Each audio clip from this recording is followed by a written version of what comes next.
for the people who are watching this at a later date on YouTube, hey, what is up there guys, this is Cobb, and welcome to the ultimate guide, the 5 rules that you're going to want to follow, man, to get started with knowing which champion to take up to max level next on your raid account. We're going to be talking about a couple of very beginner rules for when you're literally just a few weeks in, or even just like 1 week in, when you're just getting started in raid, and then talk about how things get a little bit more complex as you go on, and what kind of decisions you're going to have to make to know who to 6-star next. As your account matures, right? As you're in the thick of the mid game at least, and you've got a few dozen level 60s already, and things are just not so obvious, right? And you're going to have to have some know-how to figure out who you're going to take up to max level next. Now, before we do get started, the obligatory, oh yes, if you're looking to start off a new Raid Shadow Legends account, dude, my beginner promo link is the best possible way to do it, man. You're going to get yourself 4 free epic champions, including the beautiful, stupendous Ugo S tier champ as your starting epic, then 3 more additional epics as your account matures, right? And as your account works its way up towards level 50. It's just an incredible way to start off your new raid account. And yeah, you should definitely click the link in the description box below to get that done. Just make sure that you are signed up for Plarium Player before you click on that beginner promo link to create a new Plarium ID and stuff when you download Raid. And yeah, just guarantee that you're going to get your hands on all of those saucy champs. Let's do this. So, rule number 1, realistically, when it comes to setting up your very first ever level 60, right? Let's just imagine that we've got a brand new, I mean, it is a pretty new account. This account is 3 weeks old. We're on the free-to-play right now, of course. The very first champ you're going to want to take up to 60 is kind of obvious and easy. There's really no mystery about it. You need a campaign farmer. Now, if you're a brand new player, what the hell does that mean? Well, it means that you just want a champ with a couple of AoE skills. Something like your Kayle, or any of the starting champions that you picked, can function very fine for this purpose. Wukong, if you got him as a beginner champion as well, you can use Wukong as a pretty slow, honestly, campaign farmer, but if you want to max him up first, he can do the job. Your campaign farmer basically has got to have a couple of AoE skills that attack all enemies. Kayle also has a attack 4 times at random skill as well on his A3, and his only job is to be equipped, I guess I'll just go over to Wukong, in a lifesteal set and farm campaign for you. That's really it. That's rule number 1. If you don't have a campaign farmer set up at level 60 yet in a decent amount of lifesteal gear, that's just going to be able to destroy stages of the campaign to farm up levels on other champions so that you can very quickly max up other champions, right? Your first ever level 60 is going to take the longest on your account by far, by the way, but once you've got a level 60 campaign farmer set up, oh my god, you can farm all of these food champions right here and then use all these champs to rank up your other guys relatively quickly. Things are going to speed up quite a lot. So rule number 2, when it's looking to rank up your champs, right? You've got your campaign farmer sorted out. What you want to start doing next is looking for champions that fill major gaps in your teams, right? What exactly does that mean? It means that you want to look for champs that bring a variety of debuffs to the table, generally speaking. Things like buffs and debuffs, especially the strong versions, right? Such as Tyrell right here. He brings the strong version, the 60% version of decreased defense against all enemies, and also has a chance as well, just randomly, if the target is under a decreased attack debuff, will place a sleep debuff for 1 turn. That's because he also brings the strong version of decreased attack as well on his A1. So he brings 2 very powerful debuffs that are going to be useful just in many different areas of the game. And yeah, if you don't have a champ that's doing that job for you, then it's generally a good idea to try and max out one of those champs to fill that gap for you as well. There are some caveats and some exceptions to that rule that we'll get into in just a little bit in a further rule. But yeah, Tyrell for me on this account would be a great champ to take up to at least level 50, if not 60 for that purpose. Another very strong buff as well that you want to try and bring as soon as you possibly can is going to be the strong version of increased speed. If you find yourself something like I have here and got super lucky and got myself an apothecary just from a mystery shard pull, then a strong version of increased speed is incredibly good. Again, with your buffers, I might just bring this guy up to level 50. I don't need to rush him all the way up to level 60 necessarily. If you don't find yourself an apothecary, another champ that you can take up to level 50 as well is going to be your High Khatun. Again, you can take her up to 60 eventually, but level 50 is going to do you just fine for the time being. On her A2, she does also bring that 30% increased speed buff on all allies for a couple of turns. So Haikatoon is definitely another one of those champs that's going to help you out a hell of a lot in the early game. So buffs, debuffs, strong versions, as much as you possibly can. Just try and fill as many gaps in your teams as you possibly can, right? Another champ I can also spotlight here as well. Oh god, what I'm showing. Man, why didn't I take him out of this gear before shooting this video, man?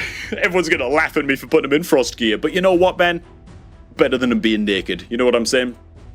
Yeah, Nalhorn is another one of those champs. Players say provoke debuff on all enemies for 1 turn.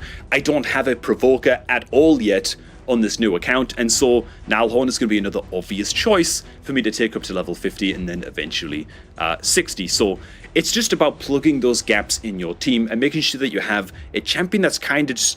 You want a champion that can answer every possible kind of boss mechanic that you might run into and help you out in wave content as well. And so rule number 2 is also another kind of self-explanatory one. Rule number 3 is actually just to observe the caveat that not all champs need to be taken up to level 60, okay? A champion that you're going to use a hell of a lot, like I'm going to be using Tyrell like crazy. He's a very, very good kind of early game champ. The earlier you get a champion like Tyrell on your account, the more likely it is you're going to eventually take him up to level 60. Just because I'm going to be using him for a long, long time, right? He brings very, very key debuffs that are going to help me out a hell of a lot. However, a champion like, I don't know, for example, Apothecary, I could probably just leave Apothecary at level 50. He's an excellent, excellent champion. Will I eventually take him up to level 60? Okay, yeah, probably. In fact, you know what? A better example for this rule, because I've found Apothecary, even if I do take him up to 60, I'd probably just leave the likes of Haikatoon at level 50. Just because their only job, really, is to just bring the increased speed buff. I mean, she brings a decreased speed as well on her A1, which is fine. It's a low land rate, but it's okay, and a little bit of 10 meter control as well on an AoE, on her A3. But she doesn't necessarily, we're not bringing her for the damage, and we don't expect her to be taking a lot of damage, right? She's just there to be a utility bot. Another type of champion that you can look at and just consider taking up to level 50 is generally going to be things like rare champions. It's actually very, very rare that you want to take a rare champion in this game up to level 60, just because while it might feel like they're very, very strong in the moment, you might end up just replacing them very, very quickly after your very first shard pulling event, right? You pull all of your ancient shards. For example, I'm only 3 weeks in, and I'm already sitting on 34 ancient shards, and so as soon as there is the next like 2x ancient shard event that pops up, I'm going to pull all of these. I might bag myself 5 or 6 epics, and I might find that some of those epics are just a major, major improvement on one of the rare champs, and they just do the job of that rare champion way, way better. And now I've already maxed that rare champion up to level 60, and it turned out that I just replaced it way, way faster than I was expecting, you know? So generally speaking, rare champs can be left at level 50. Again, unless it's your starter champion and you're going to use these guys as your campaign farmer. That's a big exception to the rule. And some rares are just so good that you will eventually take them up to 60. But more than anything, just beware that provokers and damage dealers, they're generally going to be the kinds of champs that you want to take up to level 60 first. Get a few of those leveled up first before you even consider taking something like a support or like a healing style champion up. Why is my Rector Dreth and Retaliation gear? Yeah, look, I had to complete artifact upgrade quests, okay? Shut up. Sometimes you just got to do awkward things on a new account to get quests done, okay? But generally speaking, your support style champs, you can be fine to leave them at level 50, man. Rule number 4, switching on over to, of course, the main account just now. Really, things start to become much, much more specialized, right? Hopefully by the time you've hit mid-game, and you can see I've got lots and lots of level 60s just kind of sitting around now. Some of them I don't use so much anymore. They've been kind of phased out a little bit and are steadily getting replaced even now on this account that's like 9 months old. And so, yeah, you're going to be well into that process as you hit the mid-game on your account. And realistically, I've already got a champion or 2 to cover every major role that I can think of and that I want to have covered on this account. So how then do you start to decide what champions you want to take up to level 60 next? Well, it really just depends on what kind of area of the game you feel like you're lagging on the most, and you're just looking for upgrades in that very, very specific area, right? If you got one of your nukers is a little bit weak and is not really keeping up with the damage in Tag Arena anymore, you might want to max out a new nuker that's like legendary quality and is going to replace something like more like a budget epic champ option. Something like that, right? It might be a new champ that's just going to increase your damage in something like Demon Lord Clan Boss from like 30 million per key to like 34 million per key. You know, hopefully it's a bigger upgrade than that, actually. That's not a very big upgrade, now that I think of it. But point is, you're looking for champs that can just eke out an advantage and improve your existing teams. You're also looking for champs that can just clear things faster. A good example of this is I was using, of course, Christ, I was using my starter champion, my kill, to farm campaign for like the first 6 or 7 months of my account. I eventually leveled up my Bellower, pulled the rare champ Bellower, one of the most notorious and just the grandest champs for farming campaign. And instead of taking like 40 seconds to clear a campaign stage and farm up my food champs, Bellower does it in 8 seconds. So that's something else you're trying to do as well, is just speed up your runs. Time becomes more and more of a resource in Raid the further into the game you get, because you're farming more areas of the game, right? You're getting things like Doom Tower keys in Cursed City progression, and you're trying to spend silver keys every day in the Doom Tower. Sometimes on bosses that are taking you a long time to kill off and to get dead, right? And so tournaments as well, you know, things like dungeon tournaments are going on where you want to be farming things like Ice Golem. I went ahead, I leveled up my Dark Elhain, maxed her out. She's very good and did the Ice Golem dungeon, and she reduced my kill time against Ice Golem from like 4 minutes to like 1 minute 50 seconds or something, which isn't like mind-blowing breakneck speed, but at the same time, I doubled my kill speed on that dungeon because it was very slow on Ice Golem stage 20 on my account. And so I'd consider maxing up Dark Elhain for that purpose, to greatly clear up that clear speed, to be a big win. So that's the kind of thing that you got to think about when maxing up your champs as you get a little bit deeper into the game. You know, you're looking for specific upgrades in specific areas of the game. And that brings us on to rule number 5. And rule number 5 is going to be another caveat rule, another what if rule. Okay, and this is a big one, man. This becomes more and more important to consider, again, the later on into the game you get. But you want to start to think about how you are going to build a champion up in terms of gear and artifacts and artifact sets long before you take them up to 60. When you're in the early game, you just take them up to 60 because you have bad gear on everybody anyway. It kind of doesn't matter so much if you have like optimal gear lying around for that champ. But if you're going to max up a new champion and take them into something like Hydra, you better be damn sure that they're going to have pretty decent speed, okay? If they're a damage dealer, they've got to have that 100% crit rate, good crit damage. If they need accuracy, make sure that you're hitting the accuracy like stat thresholds for the difficulty of Hydra that you plan on using them in. If you're going to build them out with resistance in Hydra to be like a mischief tank, which if you're a new player, you have no idea what I'm talking about, and that's totally fine.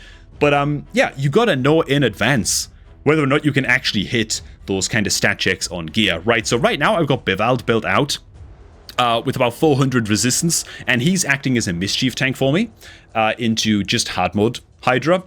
Not really built out to be able to go too far beyond that because he's lacking a little bit of accuracy, but he's doing a job. Now the problem for me is I kind of need another provoker ready to rock and roll in Hydra for a Hydra C team. I've got my first couple teams built out in a way that I'm happy enough with for the time being.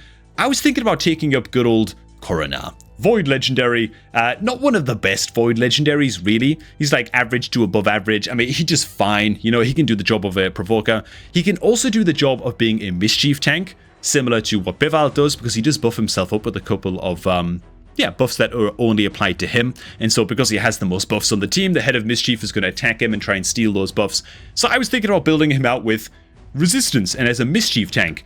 Problem is, I just don't have very good resistance gear to actually build them out and meet those stat checks. And so now I'm applying rule number 5 to my own account here and thinking to myself, oh god, maybe I actually don't take up my Coronar to level 60 just yet. Maybe I just wait for a little while. I could still use him as a Provoker into Hydra, so I might still take him up to level 60. But I've got to do this, right? I've got to go into his gear, head on into the filters, go into the fitting room, and just see if I can plan out a gear set on Coronar that looks like something approaching usable. You know, we've got like a triple speed roll righteous weapon here that somehow I haven't found a use for on anybody, you know, and see if I can build them out with like enough resistance to make this work. I mean, no resistance on this, but it's got okay-ish stat rolls and blah, blah, blah. And I've got to try and build out a gear set that looks like it could be approaching useful on the champ. before I can really consider taking him up to max level. So that's just a consideration rule number 5 for, again, slightly more advanced accounts. Just make sure that you can actually gear out the champion that you're looking to take up to max first. Very, very important, boys. Alright, man. If you feel like I missed any tips, do make sure to drop them down below in the comments, of course. And once again, man, if none of this means anything to you because you're still in the super early game and you're looking for a fresh start in Raid, or if you're a more experienced player looking to start with a new alt account, then make sure to do so by clicking on the goddamn beginner promo link down below at the top of the video description. You get yourself 4 free epic champions, and it's just an absolutely incredible way to start off your juicy, saucy new Raid account. Just make sure that you signed out of Plarium Play before clicking on that happy little link, and yeah, many free things shall be yours. Alright, thanks for watching, guys. Hope you guys enjoyed this one, and I'm going to catch all of you all just a tad bit later, man.